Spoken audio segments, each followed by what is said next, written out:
Hi friends, welcome to unbound view channel.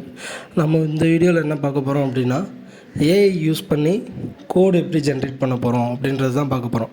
நம்மளாம் நிறைய பேர் விசுவல் ஸ்டுடியோ கோடு யூஸ் பண்ணுவோம். ஆனால் அதில் ஒரு சின்ன ஃபியூச்சர் நான் இப்போ இதில் காமிக்க போகிறேன். மேபி இப்போ தான் ஃபஸ்ட் டைம் பார்க்குறீங்கன்னா நீங்களும் கனெக்ட் பண்ணிவிட்டு யூஸ் பண்ணுங்கள். இதில் GitHub அக்கௌண்ட்டை உங்கள் விசுவல் ஸ்டுடியோ கோடில் கனெக்ட் பண்ணணும். இதில் ஆல்ரெடி நான் கனெக்ட் பண்ணியிருக்கேன். ஸோ அதனால் என்னோடய நேம் டைரெக்டாக காமிக்குது. இதில் நான் ஜஸ்ட்டு ஒரு ஃபைல் க்ரியேட் பண்ணிவிட்டு என்னோடய கான்செப்ட் மட்டும்தான் நான் அதில் டைப் பண்ண போகிறேன். பைத்தான் ப்ரோக்ராம் யூஸ் பண்ணியிருக்கேன்.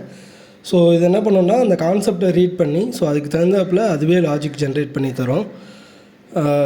இது இனிஷியலாக இப்போ கோடு இப்போ தான் ஸ்டார்ட் பண்ணுறேன் அப்படின்னா அவங்களுக்கு மேபி கொஞ்சம் குயிக் ஸ்டெப்ஸ்க்கு சிம்பிளாக இருக்கும். நீங்களும் ட்ரை பண்ணி பாருங்கள். நான் இதில் சிம்பிளாக ஒரு சின்ன லாஜிக் மட்டும் வச்சு எக்ஸாம்பிள் கொடுத்துருக்கேன். நீங்களும் ட்ரை பண்ணி பாருங்கள். சப்போஸ் ஸ்டெப் பை ஸ்டெப் ஸ்டார்டிங்லேருந்து உங்களுக்கு வேறு வீடியோ வேணும் அப்படின்னா சொல்லுங்கள், கமெண்டில் சொல்லுங்கள். நான் ஃபஸ்ட்லேருந்து ஸ்டெப் பை ஸ்டெப்பாக ஃபுல் வீடியோ ரெக்கார்ட் பண்ணி போட ட்ரை பண்ணுறேன். இதில் நீங்கள் பார்த்தாலே தெரியும், நான் ஜஸ்ட்டு கமெண்ட்ஸில் என்னோடய கான்செப்ட் மட்டும் கொடுத்துட்டு டைப் பண்ணிவிட்டு ஜஸ்ட்டு டேப் அமுக்குனாலே போதும், அதுவே உங்களுக்கு ஃபுல் ப்ரோக்ராம் எடுத்து கொடுத்துரும். நீங்கள் யூஸ் பண்ணுற variables and file names base பண்ணியும் இது அனலைஸ் பண்ணும்.